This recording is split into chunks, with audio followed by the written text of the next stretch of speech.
Welcome, traveler, to Power in Words. We are so glad you have found your way here. This space is not just a channel, it is a sanctuary, a quiet harbor for the heart and mind. In a world that shouts, we seek to whisper truths. In a world that rushes, we ask you to be still, if only for a moment. This is a place for refueling your spirit, a hearth where positive energy is tended like a gentle flame, and where we explore the transformative magic locked within the very words we speak, think, and live by. Today we gather around a fire lit by one of history's most formidable spirits, a man who seemed to carve mountains into his own image, Theodore Roosevelt. He left us with a line of such distilled potency that it has resonated for over a century. Believe you can, and you're halfway there. What a simple phrase. It is almost deceptively simple. 9 words. We see it on posters, we hear it in speeches, and we nod. Of course. Belief. Yes, that's important. But do we truly understand what Roosevelt was saying? Do we grasp the staggering psychological weight of that one word, halfway? This is not a quaint platitude. It is a profound diagnosis of the human condition. It is a blueprint for impossible victories. We here at Power in Words believe that this single sentence is one of the most astute psychological observations ever uttered, and unlocking it might just be the key to the door you have been standing in front of for so long. Let us first explore the terrain of not believing. This is a place we all know. It is the cold, gray fog of our own inertia. It is the heavy blanket of what if. What if I fail? What if I am not good enough? What if they laugh? What if I invest everything, my time, my heart, my money, and I am left with nothing? This fog is the home of the inner critic, that relentless, shadowy twin who whispers poison. This critic is an expert historian, not of our successes, but of our failures, maintaining a flawless library of every stumble, every rejection, every moment of embarrassment. When we stand at the edge of a new endeavor, a new career, a new relationship, a new creative project, even just the decision to get healthy, this critic opens its library. It shows us the evidence. Remember last time, it hisses, you are not the kind of person who can do this. And so we stand frozen. We are not at the starting line. We are not even on the map. We are in the negative space before the journey. This is the human default, a state of protective pessimism. And this is where Roosevelt's wisdom intervenes. He doesn't say, believe you can and the journey will be easy. He doesn't say, believe you can and you will not fail. He gives us a far more radical equation. He says that the moment you genuinely, truly, down to the marrow of your bones, believe you can, you have already crossed a finish line. You have completed 50% of the entire challenge. Why halfway? Why not 10% or 20%? Because the journey to any great accomplishment is not one journey, but 2. There is the external journey, and there is the internal one. There is the path of doing, and there is the path of becoming. The path of doing is the one we see. It is the studying, the training, the building, the writing, the climbing. It is the visible evidence of effort. It is the part that others can applaud.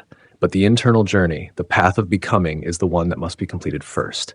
It is the silent, unseen, and brutal war that is fought entirely within the 6 inches of space between our own ears. This internal battle is the real halfway. It is the moment an architect, before a single spade of earth is turned, sees the finished cathedral in their mind. The external part, the stone, the wood, the labor, is merely the process of making the world catch up to the vision. The vision itself, the belief that this cathedral must exist, is the halfway point. It is the rocket launch. The most terrifying, most fuel-intensive, most dangerous part of any space mission is not the journey to the moon. It is escaping Earth's gravity. It is the first few minutes of violent, thundering, explosive effort. That is what belief is. It is the force required to break free from the crushing gravity of your own doubt and the status quo. Once you are in orbit, you have, in essence, arrived. The rest is navigation. Think of a person who has decided to run a marathon. The marathon is not 26.2 miles.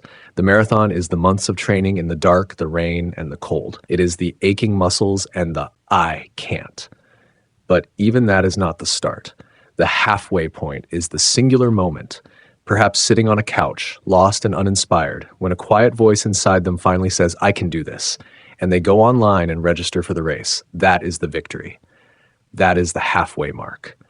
The subsequent months of training and the final agonizing race day are just the long, drawn-out celebration of that initial internal revolution. The body is just following the script the mind has already written. We are so often mistaken. We think we need evidence in order to believe. We wait for proof. When I get the promotion, I will believe I am skilled. When I lose the weight, I will believe I am disciplined. When someone loves me, I will believe I am lovable. We have it all backwards. This is like a sculptor telling a block of marble, "Show me the statue inside you, and then I will begin to chisel." The sculptor must believe in the statue first. The sculptor must see the angel in the stone before lifting the hammer. The belief is the tool that removes the excess. The belief is the vision that guides the hand. You are the sculptor of your own life, and the block of marble is your own potential. If you stand waiting for the marble to reveal its secrets, you will wait forever. You must strike the first blow, guided by nothing but the faith that the form you seek is already there, waiting to be liberated by your conviction. But what is this belief? Let us be clear. This is not the fragile, hollow positivity of simply repeating a mantra in the mirror.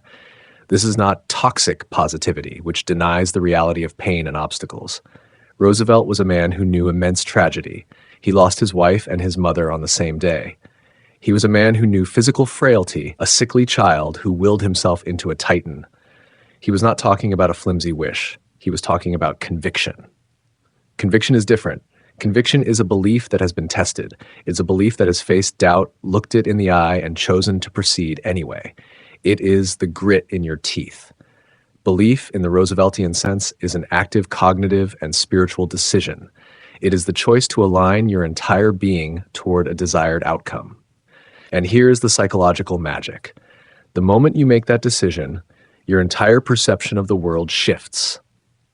Your brain, specifically the reticular activating system, begins to filter reality differently. It stops searching for evidence of why you can't and begins actively hunting for the tools, the people, and the opportunities that prove you can. You have quite literally reprogrammed the lens through which you see your life.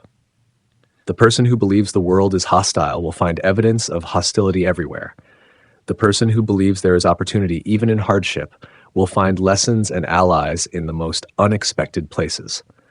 The world does not change, you do. And in changing, you change the world you are able to perceive. Consider the simple, common story of a woman who dreams of opening a small bakery. The external obstacles are massive: the loan, the rent, the competition, the long hours. The internal obstacles are greater: the fear of failure, the sensible advice from family, the exhaustion. She can spend years in not believing, just dreaming. But one day she decides. She believes. She says, "I can do this."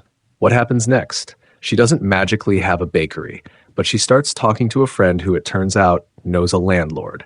She starts baking at night, and her recipes, which she always thought were just okay, suddenly start to sing. A neighbor tastes her bread and offers to help her design a logo for free.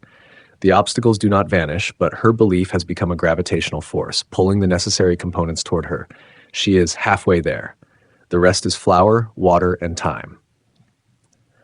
So how do we find this belief? We are not all born Roosevelts. How do we, in our quiet lives, burdened by real and heavy doubts, find this internal fire? You do not find it. You build it. You build it like a muscle. You build it like a bridge. You build it, paradoxically, with action. It is a feedback loop. Belief fuels action, and action fuels belief. You must start not with the mountain, but with the stone. You do not need to believe you can climb Everest. You only need to believe you can put on your hiking boots. You only need to believe you can take the first step. The can is not, "I can be a CEO." The can is, "I can read one chapter of this business book. I can send one email. I can go for a 10-minute walk." Belief is built on the foundation of small, kept promises to yourself. Each tiny "I did it" becomes a brick in the wall of your "I can." You must cultivate your internal environment. You must become the guardian of your own mind. This is the garden. You must actively pull the weeds of self-criticism and plant the seeds of self-compassion. This is the very essence of power in words. The words you say to yourself and about yourself are the most important words you will ever hear. They are the architects of your reality. When your inner critic rises, you do not have to fight it. You simply have to recognize it, to see it and to say, "Thank you for trying to protect me, but I have chosen to believe something different now." This is the journey. It is the greatest journey you will ever take. It is not from your home to your goal. It is from your doubt to your conviction. Roosevelt was right. It is the entire first half of the trip. It is the dark, dense forest you must pass through to even see the mountain you intend to climb. But the moment you emerge, the moment you step into the clearing and the sun of your own belief hits your face, you are there. Halfway. The hardest part is over. The rest is just the climb. The world is waiting for what only you can bring. And it is all of it, contingent on that one quiet, revolutionary decision made in the privacy of your own soul. Believe. The journey is not to the destination. The journey is to the belief. If these words found a home in your heart, help us keep this flame alive. The journey of power in words is only possible with fellow travelers like you. Join us. Like, subscribe, and share this space so we can continue to refuel our spirits together.